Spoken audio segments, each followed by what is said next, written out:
டிப்ரெஷனான மைண்டை வீட்டுக்கு போயிட்டு ரெஃப்ரெஷ் பண்ணி பேட்ரி ஃபுல் பண்ணி ரீசார்ஜ் பண்ணி வந்தாச்சு. Again back to routine. நான் மட்டும் இல்லை, இனியாமாவும் பேக் டு ரொட்டீன் வந்துட்டாங்க.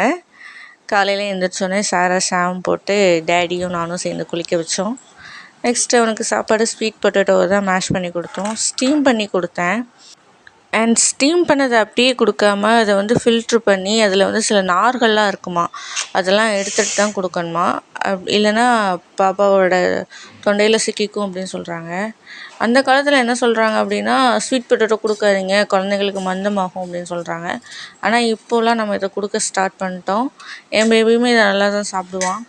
பாருங்கள், பியூரே வருதா பின்னால், அந்த பியூரேவை தான் எடுத்து கொடுக்கணும். அதில் கொஞ்சம் தண்ணி ஆட் பண்ணி, இது ரொம்ப கட்டியாக இருக்கும், அதனால தண்ணி ஆட் பண்ணி அந்த ஃபார்மில் தான் கொடுக்கணும். பாருங்கள், இதில் எவ்வளோ நார் தெரியுது அப்படின்னு. இப்போ பாருங்கள், சரிதா? இதுதான் இந்த மாதிரி நார்கள் நிறைய இருக்கும். அது பிஞ்சு கிழங்குனா கம்மியாக இருக்கும், கொஞ்சம் விளைஞ்ச கிழங்குனா நிறைய இருக்கும்.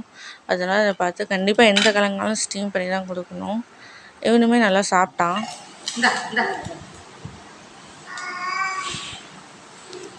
என்ன சேட்டை பண்ணுறான்னு பாருங்கள்.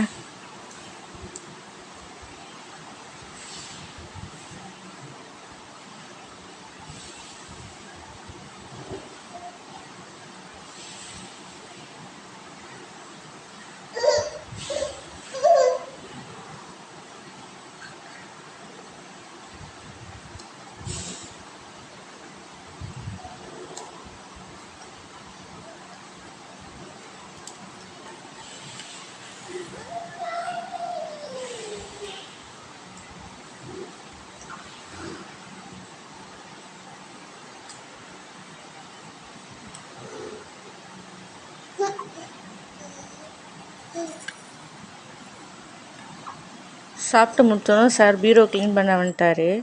இந்த வீடியோ உங்களுக்கு பிடிச்சிருந்துச்சுன்னா please like, share and subscribe me guys. Bye.